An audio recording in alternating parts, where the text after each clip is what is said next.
Building a competitive Heroclix team can be expensive, but not hard. With online tools, a topping team is just a few clicks away. Starting with a full brick of our choice and a budget of $60 a week, me and my co-host Jordan will build a team entirely on sealed product. No trading, no buying singles, just opening product and making the best team we can with the goal of topping a regional event. This is Heroclix Out the Pack. Alright guys, here we are at the next box opening. I managed to collect 3 packs of House of X. They didn't have a 4th one, so we're on Rise and Fall for our 4th pack. Yeah, I found 1 box of Empire, and then I wanted this play at home kit for this fucking Spider-Man. So I'm out 4 figures, but this is worth it. And then 2 War Realms. 2 War Realms. Alright, you want to start with your play at home kit? Yeah, we can go into this so I can get the one thing. So, we got the maps already. We got Senor Capey, Spider-Man.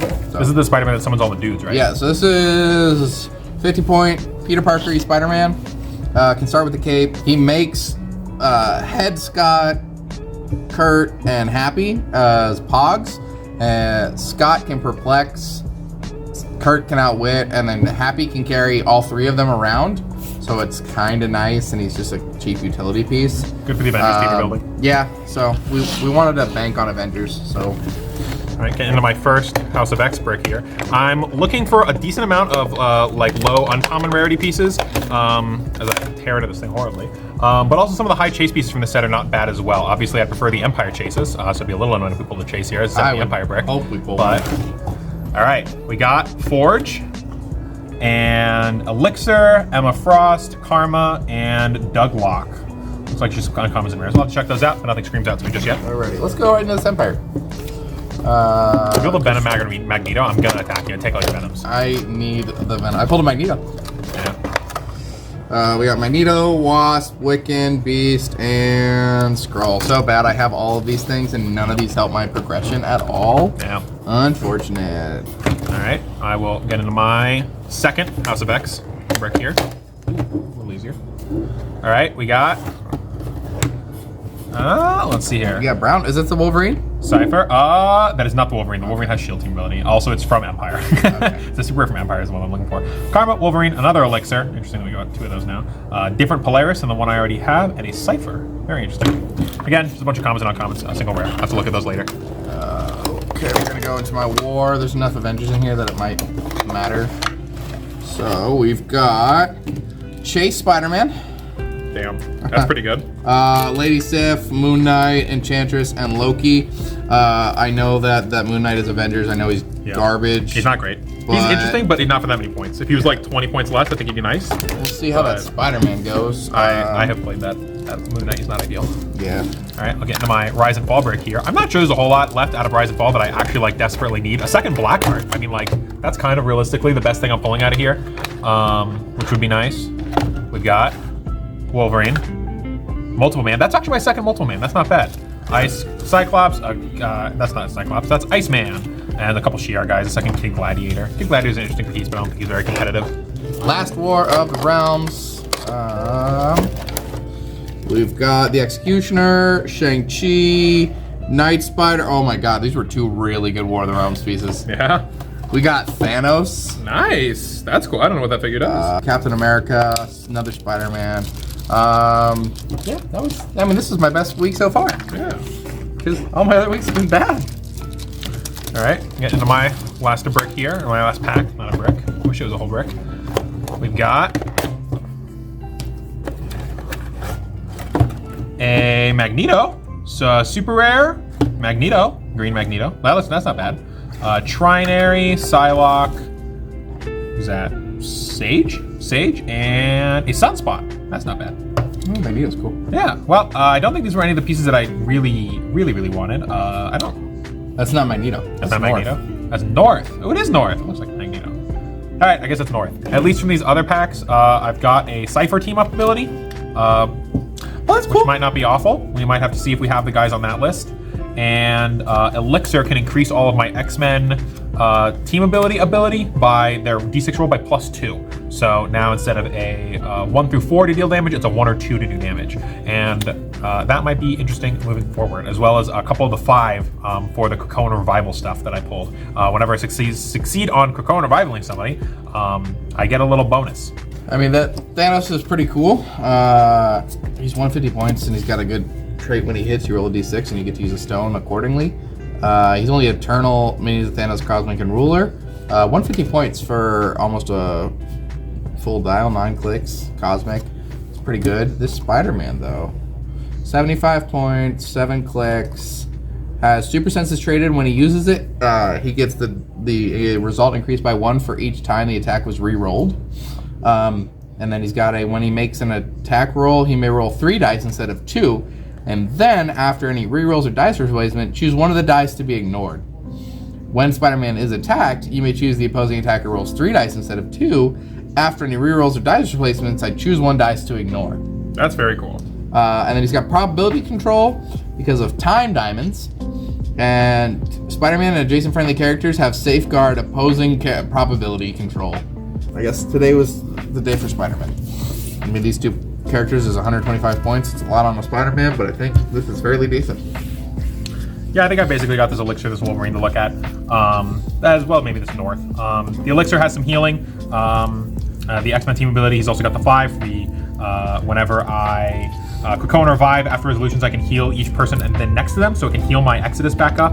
And this Wolverine, playing him at his 50-point line, at the beginning of every one of my turns, he heals 1 click, and he can only take a maximum of 3 damage. So even playing him at his 50-point, he can never be one-shot by 1 attack. Puts him on a charge, super senses, precision strike, click. So that's not bad. Potentially there's something there.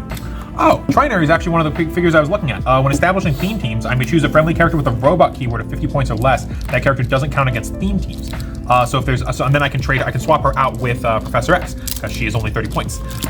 So I can start her on the squad, bring a robot into the team, opens up some potentials to get a little freaky with my my team breaking and still have my X-Men theme team, probs, and map roll. But yeah, I think that's about all we got for this one. We will see you at the games in the shop. Yep. All right, this is closer to my official team that I'm going to be running for the regional event, so I wanted to take some time to explain what I'm going for here. This entire team is basically built around this Professor X, this Mimic, and this Exodus. They're going to be the core for my X-Men teams moving forward. This Professor X has the ability to, at the beginning of the game, I can pick up to 5 of my guys on my starting squad, add their points together, and swap them out for the same number and the same exact point value of guys on my sideline. This is, at first level, kind of used to counterpick my opponent. If they have a bunch of stealth guys, I can bring in a bunch of stealth busters. If they need to be close, I can bring in a bunch of energy explosion or quake attackers to break them all up. The next level is that there's a lot of things that trigger at the beginning of the game. And if they start on your squad, they trigger their beginning of the game, and then you can swap them out for figures that are better because they don't have the beginning of the game requirement built into their point cost, so you can get more value out of your points that way. There's some higher rarity pieces that I need from other sets that I'm going to be trying to be picking up in the next few weeks, but for now, really all we have to do to abuse with is this Trinary. During Force Construction, when I have Trinary on my team, I can bring in any robot that is 50 points or less and add them to my team, and it does not break my theme team. So for that, we're bringing in Raza, because my Mimic is my main attacker. He has on his top dial Charge, so he can run 6 squares and attack. And with Scarlet Witch or Exodus telekinesis aiming him forward, he has like a 12 range. He can hit from basically anywhere. Flurry, so he can make 2 melee attacks, and Exploit weakness, so his melee attacks have penetrating damage. So if they have toughness or invulnerability or anything like that, I hit for full damage. If I can give him Blades, Claws, Fangs, so I can roll a d6 for my damage, he has a potential output of 12 damage in 1 turn. That one-shots every single dial piece in the game, except for like Stop Clicks and whatnot. No single dial piece has more than 11 HP. So 12 damage kills everything. That's the goal for Mimic. He's just gonna run in there and one-shot, picking up abilities on the way. We need a Blades, Claws, Fangs for that, and the cheapest way I can do it is with Trinary and this Raza with my current sealed pool. Professor X rotates out. He's just in there to get me the swap out ability. And this North that I pulled is just 150 points because I need to have the exact same amount of points. And these guys are higher than these guys, so we found a piece to split that exactly. When these guys swap out, Mimic, Scarlet Witch, and Exodus swap in. Exodus has the Cocoon Revival ability, so whenever any of my X-Men die, they are immediately brought back at full health next to him. This gives my opponent 10 points for every time I've used the ability of that game, and they get to generate a bystander that's on the Cocoon Revival card. All these bystanders are relevant pieces, so I do need a game plan to deal with them. The Scarlet Witch is another rally die piece. She has probability control and outwit on her damage piece that Mimic can pick up with his rally die to make him more of a solo carry machine that I want to turn him into by about turn 3 or turn 4, hopefully. And she can replace my opponent's rolls with a 1. If I roll a 1, she gets a die, and then my opponent's roll, she can replace any single die in their roll with a 1. This comes up because if they roll a 1 and a 5, and they might hit me with a 6, I can replace their 5 with a 1. Now, not only do they miss, but they roll 2 1s and they deal a damage to themselves. So I can make you hit yourself when you're trying to hit me, which is significantly more powerful than just a probability control. Also, because of the timing of that ability, it is after anybody has decided to use probability control on it. So if you roll a 6 and a 1, even if you hit me, you want to probability control your own attack because you don't want to hurt yourself. And that ability to force my opponent to spend probability controls that they might not otherwise want to, and if they roll low, if you roll a 6 and a 1 and you probability control yourself down to a 3 and a 2, your 5 doesn't hit me. Now I don't have to use a rally die, I can use it again. The timing on that ability really forces your opponent into awkward plays, and I'm really liking that right now. Elixir is just a healer. Exodus is a big target on the board, and Elixir has a lot of healing potential. He makes my X-Men team ability less likely to hurt my own guys, and when he uses the support ability to heal, either him and his target can both be next to the enemy. It's one of the downsides to support is that it's a crazy powerful healing move, but you have to be kind of alone. Elixir can do it in the middle of a fight. So if they run in Exodus, I can still heal him up and then get out of dodge with his phasing teleport move to just carry Elixir out and flee. Raz is just there for Blades, Claws, Fangs, or Mimic. He dies turn 1 basically every game, but that's what we need him for. We just need him there for the Blades. That's all we got.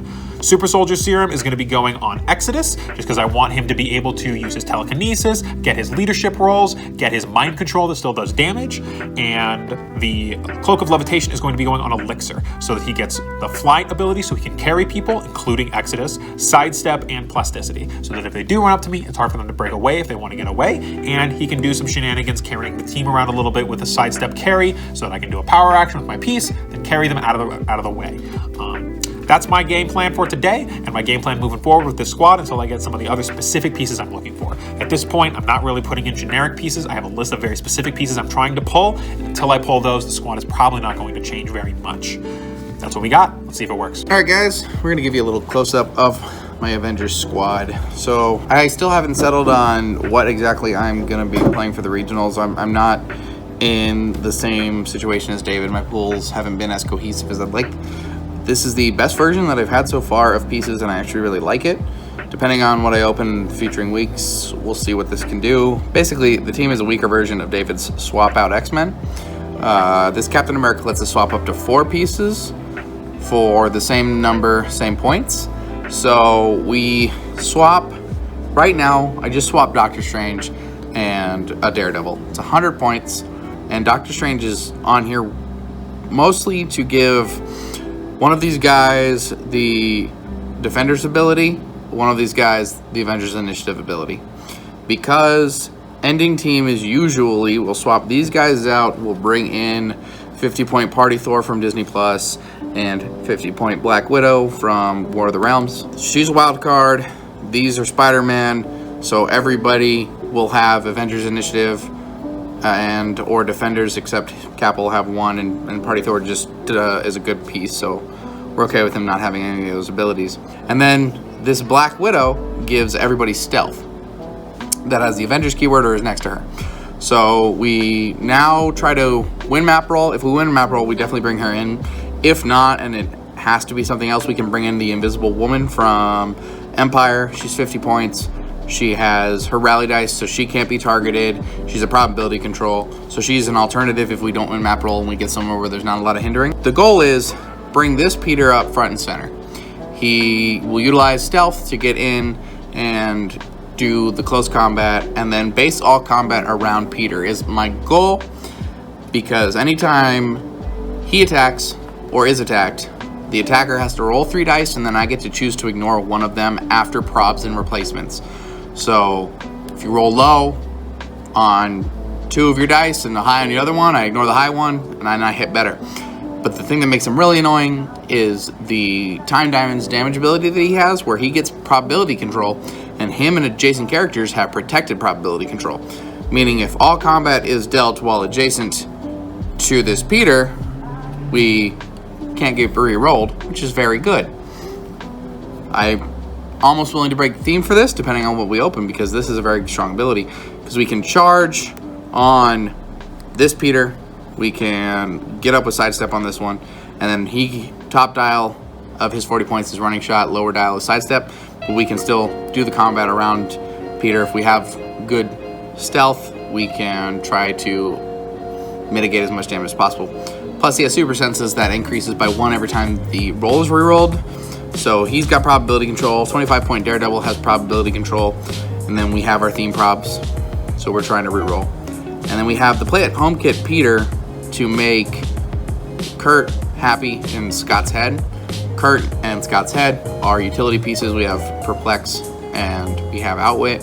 And then Happy can carry all 4 of them around the map so we can get placements. I always start Peter with the cloak. It seems like the best play to give him flight. We can carry in pieces. So the one game that I've played with this team against David to try, I kept around that strategy of fighting around this Peter. It seems good. I want to keep it up, but I feel like I can break the squads off, and I feel like I'm going to pair up Party Thor and Daredevil just to have some close like probs on his Pulse Wave in caps as well, which is really nice, and then keep these guys as a unit. They're very strong together. And then Black Widow is more of my backup piece.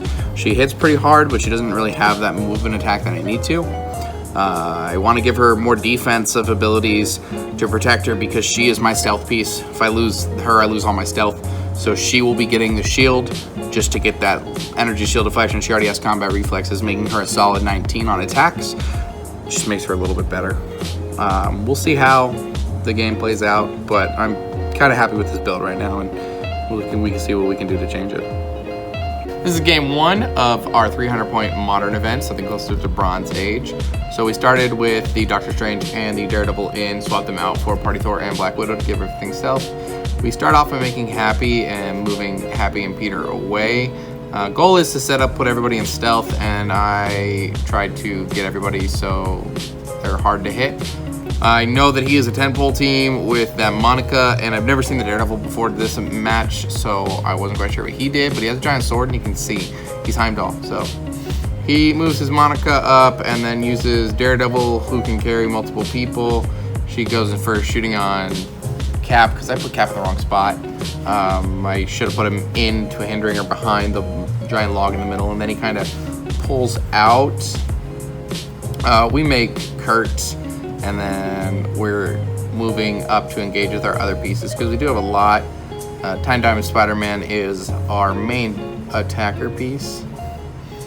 He gets his Monica, tries to do her willpower, and goes to charge. He does this triple attack thing, which later we find out doesn't really work the way that he thought it did, where he moves up with phasing, or moves him with Hayward, and then hits, and then moves around, and then Mobius gives a free attack, and then she hits on her own. It's a good idea, just not well executed. And that Time Diamond Peter making you roll 3 dice every time you attack him, and I get to ignore 1, is really, really good, because I just get to choose that you miss, which is really fun. And then he disengages really easily, and I'm just trying to bring the fight to him as much as I can. Still not sure what that Heimdall Daredevil does, so we're trying to just knock him out as fast as possible because he seems like he's a main support piece. We bring Party Thor up as another aggressor and hit him for a little bit, but it's got a long dial, so he kind of lasts. Plus, he's also got that super senses. We move my Daredevil up, which is kind of cool. He's a good support piece. And then he goes to engage my Daredevil and my Captain America. I'm trying to hide on the other side of the map, which is kind of weird. But we go Daredevil into Daredevil, Daredevil Crime. He misses, so he probs, which he then hits, and then I prob because Daredevil has probs, and then he hits again, and we re-roll it again with a theme prob, and he misses. We wanted to keep that Daredevil alive because he is a good support piece. He outwits my willpower on my Thor, so I can't do it, but I move my Time Diamond Spider-Man in to hit Mobius and Daredevil, keeping the high numbers. He super senses and fails on Mobius, and then I deal it all to Daredevil. We then try to ping him off here with Cap, running him up on that ledge. He makes me re-roll it, and I go to ping him again. He still has that super senses, and he hit that. We're still trying to take out that piece. I still feel like it's going to keep him most mobile right here. We're going to worry about Monica afterwards, and this hit with this Daredevil KOs his Daredevil, which was very satisfying that Daredevil killed Daredevil. And then we try to regroup, bring our guys back to where his main piece is, because we have to deal with that Monica Rambeau. She is 125 points, so she is a lot of his team. She goes in and kills my Captain America and kills one of my Pogs as well. And now we've changed our focus over to Monica and Mobius. We're dealing each of them damage, just trying to get them both off the board, and this is where we get Mobius out, so he doesn't have that free phasing move anymore. And then Party Thor's coming up. Party Thor hits pretty well for a 50-point piece. I do think Party Thor put in a lot of work on this game. And Black Widow trying to deal some damage. He just clears his whole team, doesn't get much in. And we try to hit Monica again. And we're just going all in because this is his main piece. I feel like if we get this, we're in a good spot. We chip away at her a little bit. Don't really care if his Darcy and his Hayward live because they're minor pieces. And I've got a couple of good full health strong attackers up on my side. He does bring Darcy up and does get an outwit on me just to try to shut down Thor. We re-roll this attack. He does 3 damage and he moves Hayward up. We get our willpower and we heal with Thor, which is great. And we pulse wave, which only targets his things, and we roll a crit, 2 damage to everybody, which is good feelings, good feelings. We move Time Diamond Spidey up and go to hit Monica, and we roll a crit on Monica, dealing her 2 more damage. She has a long dial. We move Peter over, and he tries to run Monica away after hitting the Dr. Peter.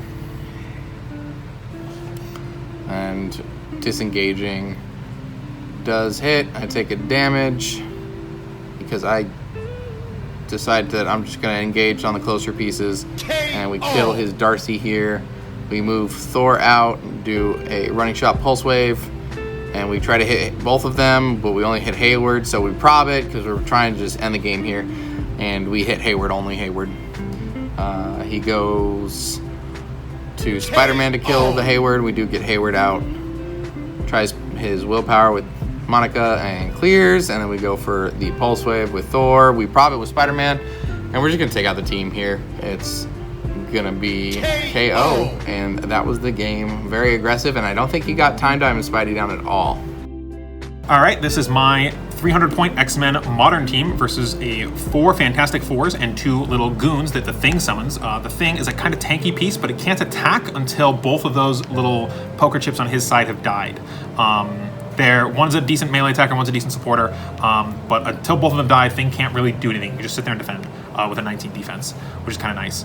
We just start equipping our items. Elixir can sidestep to pick up an item, and then power action to equip the item. We move everybody else in front of Exodus so that we are not going to get any wonky lines of fire killing my Exodus on turn 1 this game, and Scarlet Witch can see anything she needs to reroll with a probability control. He just kind of positions his guys all up front. The tokens are autonomous, so they don't take up his action total, so he still has his 4 actions with the leadership from Mr. Fantastic. I telekinesis mimic forward, and then move Raza up so I can copy Blades as I go into the middle of his team. And we charge Flurry Blades into the Thing. This is the first guy we need to kill. We roll a 1, and we just keep it because Scarlet Witch gets her rally die, and then we hit. And then I roll with Blades off of Raza, because I'm going to I roll a 1. And that makes it a 2. But the Thing has Invincible, so I deal no damage. And then I just kind of reposition my guys in the back to put them into hindering so that they can get a +1 defense if they get range shot. He tries to attack Raza, misses, but he uses a theme probs with Human Torch because his team doesn't naturally have any probability control.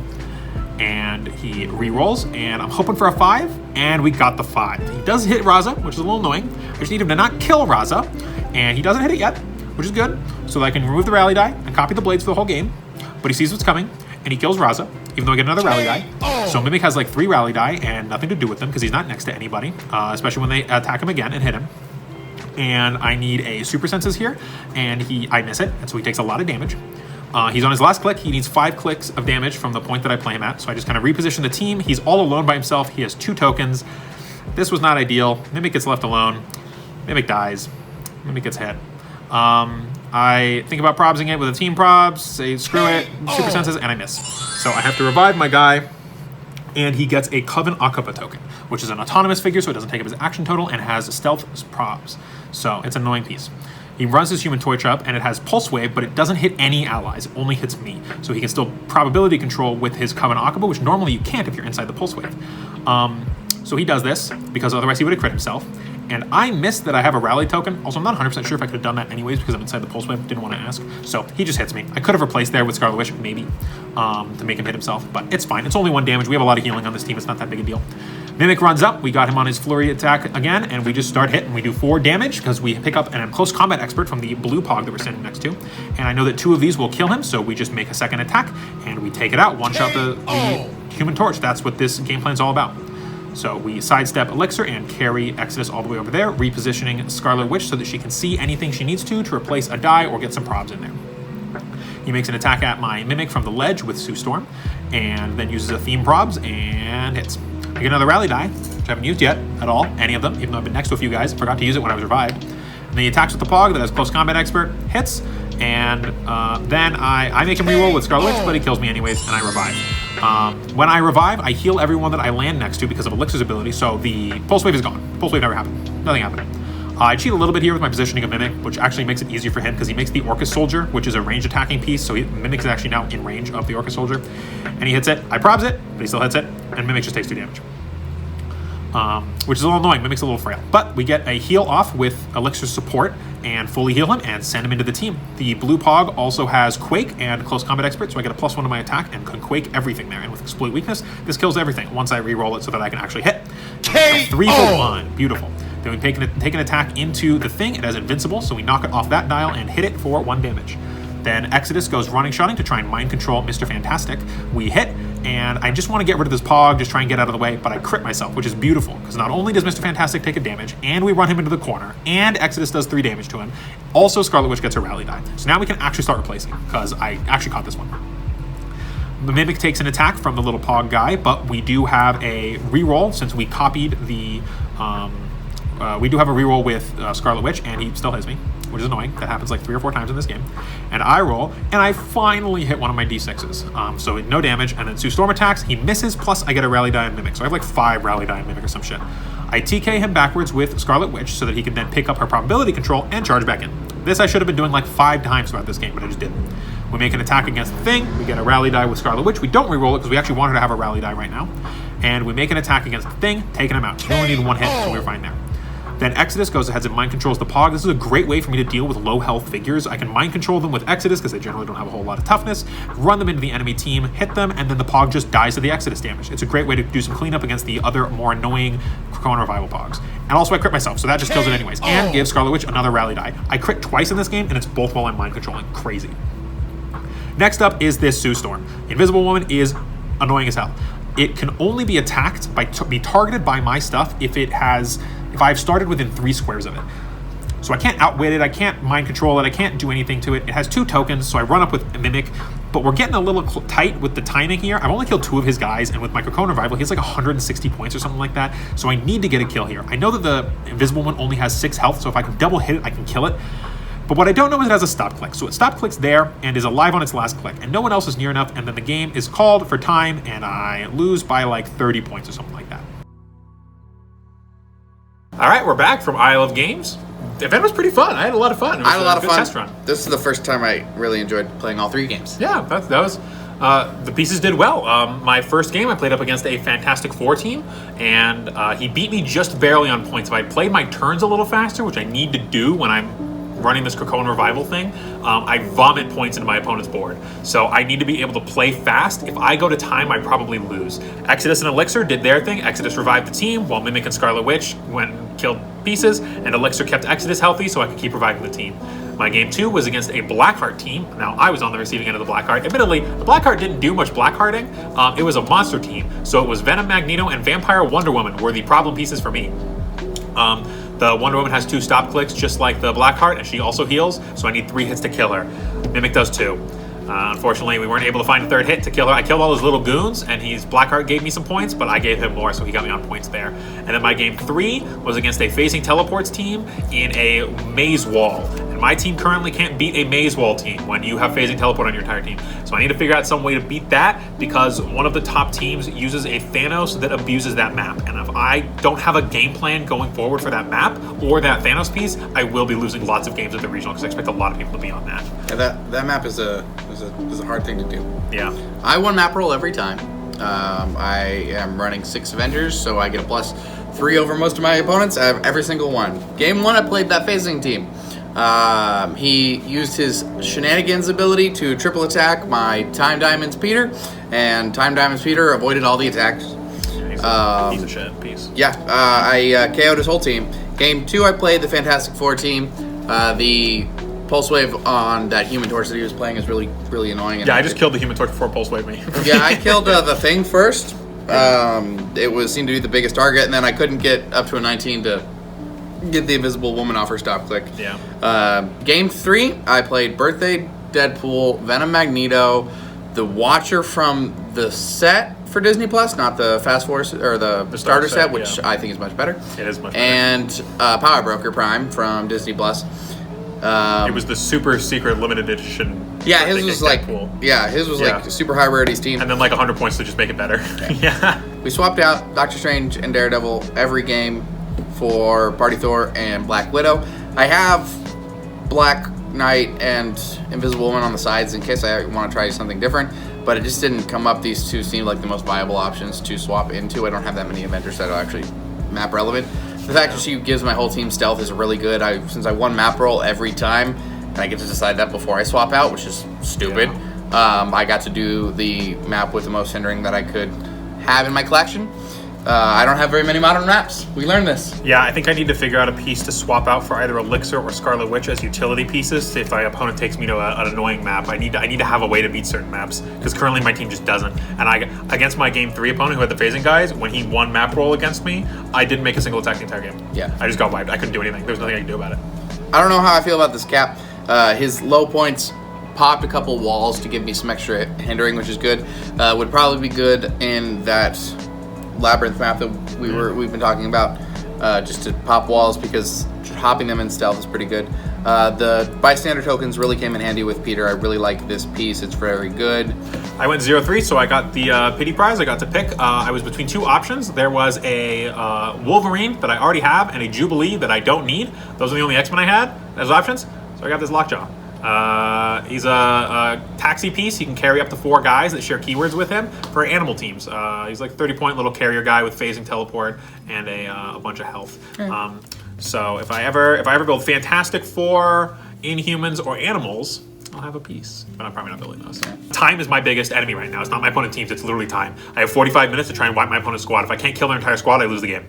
That's just how Cracona Revival works, unfortunately. I can deal with the little tokens that the Cracona Revival ability makes, but they score, every time they kill one of my guys, they score its points and an additional 10 points for every time I've revived that game. So they get 10 points, then 20 points, then 30 points. If I revive like 4 or 5 times, they just win. If they get 100 points more than the game total, so we're playing at 300 for tournament rules, if they get 400 points off of my guys, even if I still have guys, they just win the game. The game ends. I think I was the same with the Birthday Deadpool. If time hadn't have been an issue, or if I had 2 more minutes, I would have been able to kill the Birthday Deadpool, which is 200 points. Yeah, it's his entire squad. At that time, he had only killed these 2, which is 75 points, and then he broke the cloak, so 80.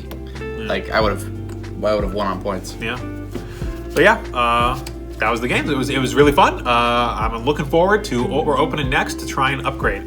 I will be going back into Rise and Fall, because it turns out there's a piece that I missed, and it's an uncommon. I have no idea how I missed it. I need the Moira McTaggart. She can give Mimic a rally die, and he can grab blades off of Raza turn 1. I'm going back into Empire because there's a lot of cool adventure stuff in there, and I'm trying to pull Venom Magneto as a side strategy. I mean, I lose my theme with this, but there's a swap out team that I can kind of do And that Venom Magneto is a very good utility piece in that. So he's an Avenger, so I also need that Venom Magneto. He's not an Avenger, he's an X-Men. That's what I mean. He's an X-Men, so I also need that Venom Magneto. Or I have that side of like if I get him, I have a good strong monster core, and you can just run a million Venom guys and try and pick up a black card. Next week is Fathers and Sons, so I don't know if we're gonna do a recording for that. Yeah, I don't have pieces for Fathers and Sons, so we'll probably have to figure out what's after that. There'll still be an episode uploaded next week. That's what we got. Even though I lost all my games, I was really happy with how the team performed. See you guys next week. Take it easy. Peace.